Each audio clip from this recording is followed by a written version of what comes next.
With a thundering crunch, the boots of the suit slammed into the roof of the sprawling factory as the roaring jets hissed to a stop. The figure crouched after landing atop the complex, eyes and sensors alike scanning and probing for signs of movement. 3 chirps sounded as the corners of a box condensed from the edges of the HUD to form a target indicator centering around a star of toads trotting down an alleyway. Bravo 1, contact. Bravo, engage, suppressing fire. The right arm of the suit raised, swiveled slightly, and whined as a laser beam lanced forth. Our intro quote comes to us from the description of the Griffin's regiment of the Silverhawk Irregulars, who were tasked with investigating the strength of Wolf Empire garrisons in July of 3151. Leading a force of mixed mechs, tanks, and inner sphere standard battle armor, Colonel Lucas Cameron Witherspoon landed across multiple worlds, finding them very lightly defended. On Amity, they ran into only light resistance from a few Wolf aerospace fighters and Salama infantry. Each were dealt with by the Griffins swiftly. The battle armor performed particularly well, even up against the now ancient elemental battle armor of the Wolves. Continuing to helm in August of 3151, the Silverhawks sought justice. Back in 3138, when Clan Wolf arrived in Helm to incorporate it into their new empire, the Hawks were forced to surrender to Lyran forces who were planetside. Instead of recognizing that surrender as legitimate, Star Colonel Alaric Ward executed most of the Silverhawks. That left a little bit of a resentment among the survivors and the newly reconstituted Silverhawks down the road. It was a moral imperative to retake the planet and wipe out any wolves they could find. The meager wolf forces on Helm were hunted down and mercilessly killed. Once again, the inner sphere battle armor proved key to locating the wolf warriors who fled into the hills to try to avoid retribution.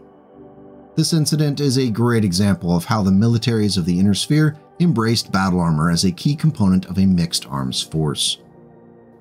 After seeing how the elemental armor behaved as a force multiplier for the clans during the early days of the invasion, the houses of the inner sphere decided that perhaps it would be worth spending some time and effort protecting the otherwise easy-to-slay foot soldier.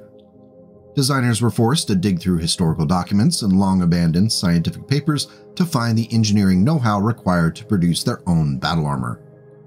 Eventually, once the clans started taking losses in the field, retrieved examples of the elemental suit were also picked up to discover whatever they could from the advanced technology.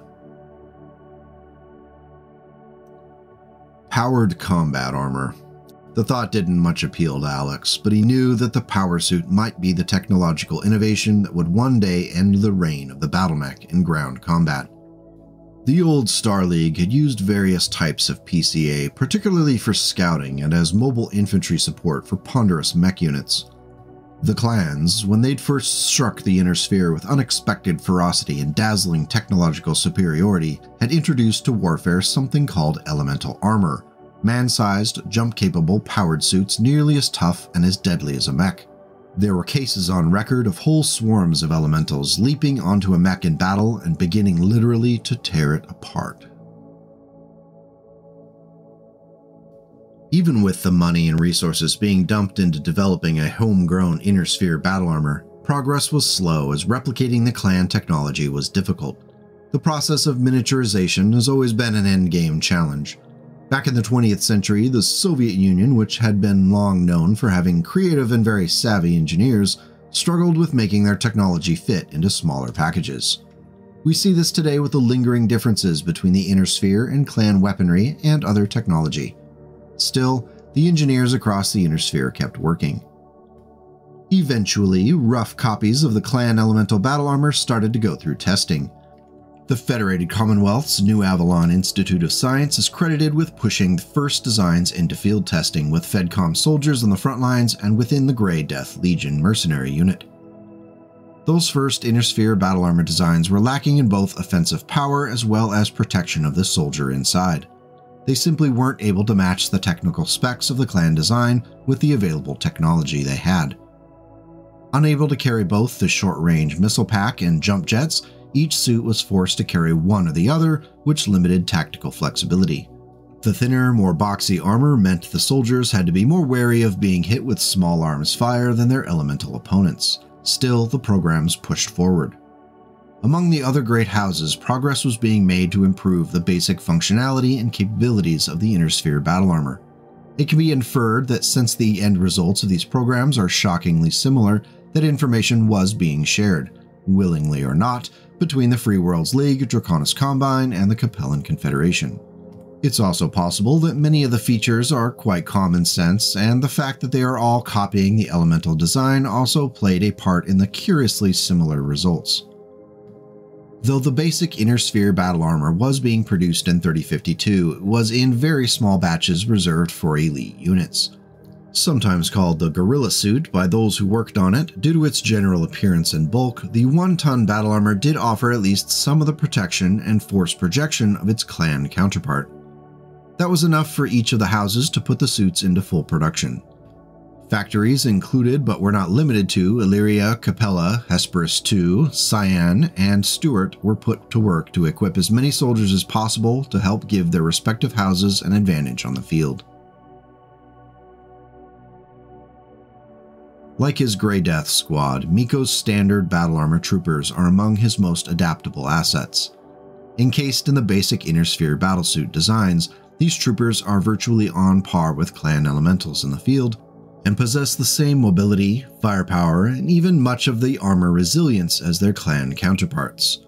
With their infiltrating enemy lines to disrupt command and control, or remaining in hiding to spot incoming missile fire, the Blade's standard battle armor squads are dedicated fighters, regardless of the opposition. In April of 3056, the Grey Death Legion mercenary unit was forced to fight for its life against the 4th Sky Rangers in the Glengarry system following the assassination of Archon Melissa Steiner the year before. Finding themselves trapped on Glengarry with both the 4th Sky Rangers and local forces loyal to the Rangers, the Grey Death Legion fought a cat-and-mouse guerrilla war to survive. The standard Inner Sphere battle armor was a key component of those forces, and one of the reasons why they were able to hang on until Grayson Carlisle arrived in system with the Northwind Highlanders to break the siege. The Inner Sphere standard battle armor weighed in at 1,000 kilograms, and its motive system allowed for 1-3 movement, which matched the performance of the clan elemental armor. Walking across open ground often ended up being the least preferable option when leaping on jump jets could move the soldier 3 times as far in the same period of time. The left arm battle claw allowed for simple manipulation of objects but sacrificed dexterous movement in order to allow for grip and enough strength to tear armor panels from mechs and vehicles. The Inner Sphere standard battle armor does offer some flexibility through the use of its modular weapon mount. On the right arm, it can carry a flamer, machine gun, small laser, or a single-shot SRM-2. This is really where the differences between the Inner Sphere standard battle armor and the Elemental become pronounced, as the Elemental's SRM-2 launcher with its reloads doesn't prevent carrying other weaponry. Since those early years, both the technology and the aesthetics of the Inner Sphere battle armor have improved. Each of the houses started to customize and differentiate their armor to meet specific needs and wants. Even as newer designs were created, the standard Inner Sphere battle armor was likely to be common on the battlefield for many years to come, just from the fact that so many now are in existence. It's cheap, made from readily available parts, and offers just enough protection to make the whole effort worthwhile. While the lack of offensive punch hurts a little bit when compared to an elemental or other clan designs, the Inner Sphere standard battle armor was a good faith effort that fit a general need at the time of its creation and continues to be useful long after. Though I am obviously biased toward elementals, I can give credit where it's due and say that I appreciate the Inner Sphere standard battle armor. But what do you think? Thank you as always for coming by as we talked BattleTech. If you enjoyed the video and felt it was worthy, don't forget the thumbs up button and even hitting subscribe. It will make you much more likely to see my nonsense in the future. For those who have taken the extra step of becoming channel members or supported on Ko-fi, thank you very much. Without you, none of this would be possible. So until we meet again, please take care of yourself and your loved ones and make the world a slightly better place today and tomorrow.